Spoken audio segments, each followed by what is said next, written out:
आज हम आपको सुनाएंगे स्वामी विवेकानंद की कहानी। मेरी विपत्ति को दूर करने में दक्षिणेश्वर मंदिर के परमहंसदेव समर्थ हैं। वे मुझे कितना चाहते हैं। ये सोचकर नरेंद्र ने दक्षिणेश्वर जाने का निश्चय किया। पिता के देहांत के बाद उनकी आर्थिक स्थिति बहुत ही खराब हो गई थी।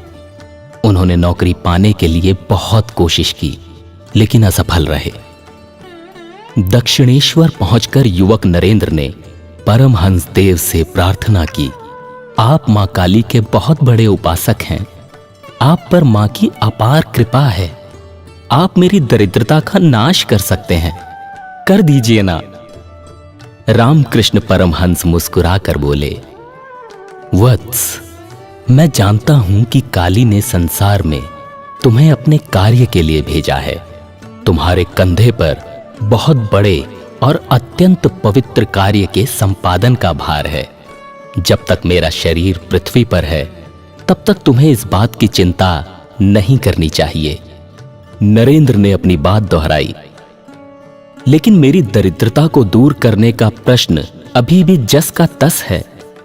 रामकृष्ण ने नरेंद्र को मां के विग्रह के सम्मुख जाने की प्रेरणा देते हुए कहा, तो तुम स्वयं काली से प्रार्थना क्यों नहीं करते?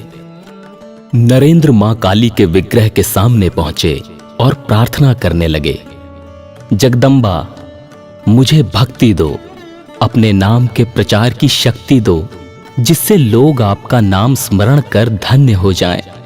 मां, संसार सागर से पार होने के लिए हाथ का सहारा दो। नरेंद्र पवित्र श्रद्धा से संपन्न हो उठे। आवेश में उन्होंने जगदम्बा से सांसारिक ऐश्वर्य के स्थान पर दिव्य संपत्ति की याचना की।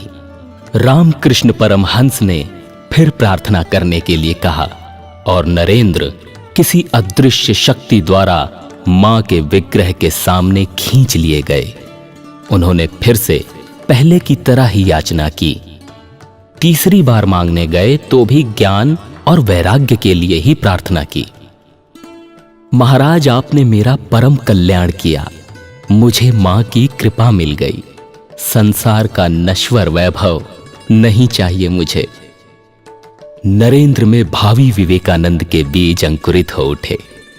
वे श्री रामकृष्ण परमहंस की परीक्षा में सफल हुए।